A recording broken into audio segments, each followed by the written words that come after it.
A'udhu billahi minash shaitanir rajim, bismillahir rahmanir rahim, assalamu alaikum. Je cherche la protection de Dieu contre le Satan, le lapidé, de par le nom de Dieu tout clément et tout plein de miséricorde, que la paix soit sur vous. Aujourd'hui, c'est le 15 août. Pour certains, c'est un jour de congé, de festivités et autres, de barbecue, de quoi vous voulez, voire de manifestation. Pour certains, c'est un moment de recueillement, de prière et de rappel, voire de fête. Un petit tour, pourquoi aujourd'hui, le 15 août, l'Assomption, l'élévation de Marie, la mère de Jésus, non pas la mère de Dieu. Donc je vais me concentrer sur mon ordinateur parce que j'ai pas de mémoire, donc je suis obligé de travailler comme ça, je m'excuse. La Vierge Marie, Saïdina Myriam, pour les Arabes arabisants. En arabéen, Mariam. Donc tout le texte, je l'ai remis sur ma page Facebook. Vous avez les termes en arabe, les termes en araméen, en grec, et ainsi de suite. Et en hébreu. Donc vous aurez l'explication, ce que c'est, comment s'écrit Marie, Myriam. Maria, Mariam, exactement, avec un I, avec du chapeau, avec un Y. Marie, la fille d'Imran. Déjà d'où elle vient. Très important. Hein, Mariam bint Imran. En arabe, c'est ce qu'on dit. Bon, après, vous pourrez le rechercher, vous allez trouver la preuve. Qu'on nomme aussi la Vierge Marie. Mariam el-Adra, la mère de Jésus. Ummu el-Mashi, le Messie, hein, Jésus. Jésus, fils de Marie, Aïssa ibn Myriam. Bin Myriam, excusez-moi. Le fait est des plus surprenants. Marie est plus souvent évoquée dans le texte coranique que dans la Bible. Quand je parle de la Bible, il y a aussi les deux parties, l'Ancien et le Nouveau Testament. Il y a les deux parties. Et pourtant, dans le Coran, hein, il est plus cité que Jésus. Et pourtant, son fils Jésus, Aïssa, alayhi wa salam, que la paix soit sur lui, n'y occupe pas la même place centrale dans la foi chrétienne. C'est pas pareil. En effet, dans la confession musulmane, Jésus, Aïssa, n'est pas reconnu comme le Fils de Dieu, mais comme l'un des prophètes majeurs de l'islam, qui veut dire l'obéissance dans la foi de l'unicité, ce qu'on dit en arabe tawhid, dans le monothéisme pur, qui s'oppose à toute forme d'association, qu'on dit en arabe shirk. Donc vous avez les textes en arabe avec qui ne sont pas mis sur un pied d'égalité, qui est mis lui avec un pied d'égalité avec Abraham, Ibrahim, Jacob, Jacob, Moïse, Moussa, David, Daoud, Salomon, Soliman. Donc là, je n'ai pas mis les textes en arabe et en hébreu. On va quand même pas faire trop d'exégèse, c'est pas le but. Ou encore, le dernier des prophètes et messagers, Mohammed, que le salut et la bénédiction de Dieu soit sur eux tous. Marie est présente dans le Coran comme bien d'autres personnages bibliques. Donc, la Bible, c'est le Tanakh, qui est coupé en 3 parties. Marie est un modèle pour tous les croyants. Dans le Coran, ce qu'on appelle la récitation révélée, Marie est une figure fortement respectée qui insiste beaucoup sur sa pureté, son humilité, ainsi que sa piété. C'était une femme toute petite, elle était pieuse, elle allait au temple. On ne ment pas, hein. Vous pouvez vérifier les sources chrétiennes et autres, tout le monde le sait. Musulmanes, pareil. Les musulmans n'utilisent pas le mot de sainte, c'est ce qu'on dit, on verrait bien. Dans Sourate 19, Myriam, Marie, au verset 57, et nous l'avons promu à un haut rang, c'est-à-dire une position élevée. Wa raffahanu makanan alayyan. Rafa, c'est élevé. Hein. Donc après, je vous ferai une explication du terme, ce que veut dire le mot en arabe. Hein. Et après, dans le sourate à la famille d'Imran, sourate Imran, la 3e, qui est au verset 42, rappelle-toi, ça veut dire, et les anges, de dire, ô Marie, Dieu en vérité, certes, Dieu t'a élu au-dessus des femmes des mondes. Rendez compte, élu au-dessus des femmes des mondes. L'importance de Marie dans le Coran. Elle a été lue au-dessus des femmes du monde. Au-dessus même des épouses du prophète. Hein, quand on donne l'importance aux épouses du prophète, vous vous rendez compte, elle est au-dessus de ces femmes. Pour donner cette importance, c'est pas n'importe qui. Hein. Il t'a choisi, c'est Dieu qui l'a choisi. Il t'a purifié. Dieu ne purifie pas n'importe qui. Hein. Et il t'a préféré, comme on dit, au-dessus à toutes les femmes de l'univers. C'est le terme exact. Donc, vous avez dans le Surat al-Baqarah, vous avez le terme en arabe. J'ai mis le terme en arabe et en phonétique pour ceux qui veulent le lire. C'est pas le but. Parler en arabe, on parle en français, on est en France, on parle en français. Moi, qu'aujourd'hui, je suis à Casablanca, du Maroc, des Marocains. J'aurais pu être ailleurs, mais là, je suis à Casablanca. Dieu merci. Alhamdoulilah, ça fait un peu plaisir d'aller un petit peu. Mais il fait chaud aujourd'hui. Hein.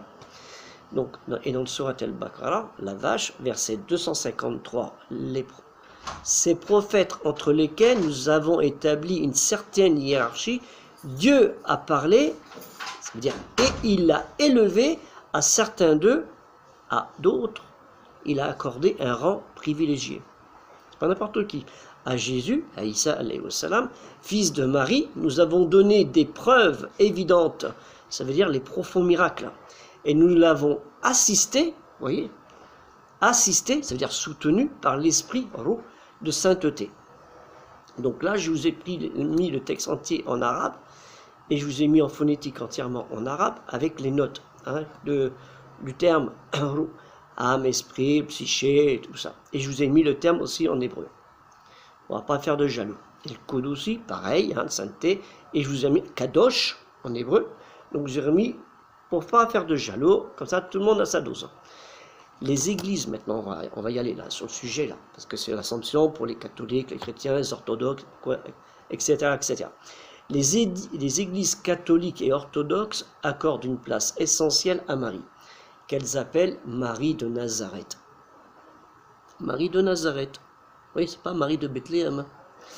La Sainte Vierge, la Vierge Marie, Notre-Dame. Et vous voyez ce qui c'est au XVIe siècle, Luther insiste sur l'humilité de Marie et de son accueil de la grâce. Calvin, vous savez, le calviniste qui est eu après, affirme qu'elle a besoin du pardon et refuse, à la différence de Luther, de célébrer les fêtes mariales. Parce qu'il faut savoir que dès le 7e siècle, on a commencé à célébrer les fêtes de Marie.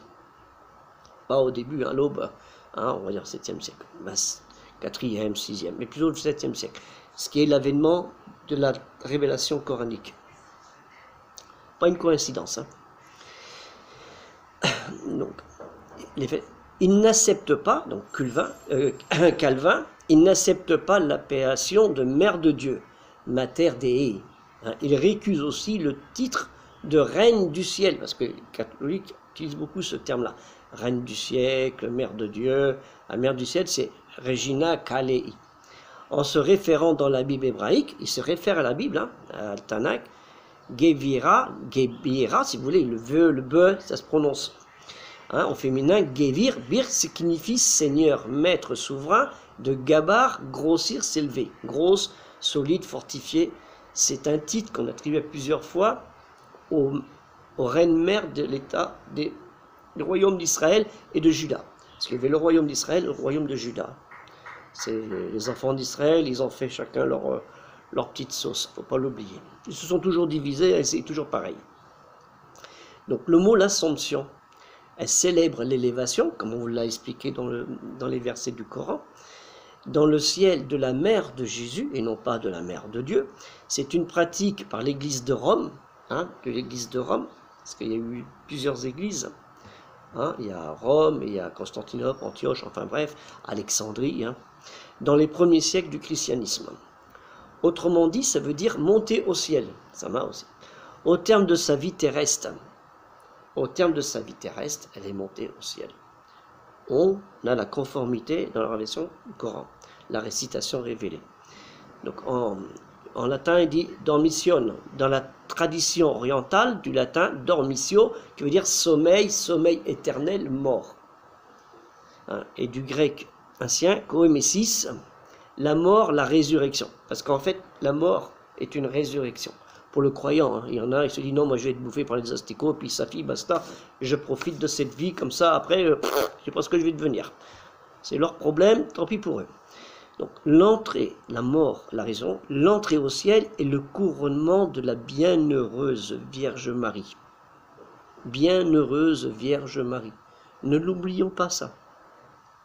Le mot ascension ne vient pas du verbe latin ascendere, c'est l'infinitif présent de ascendo, qui veut dire parfait, au parfait, ascendi, supens, ascensum, qui vient de ascensio, au féminin ascension. Vous voyez, ça va loin. Hein. De ascensus, avec le préfixe yo, qui veut dire monter, élever. Donc ça, je vous ai mis tout ça pour que vous compreniez un petit peu mieux. Monter, et en hébreu, mahala.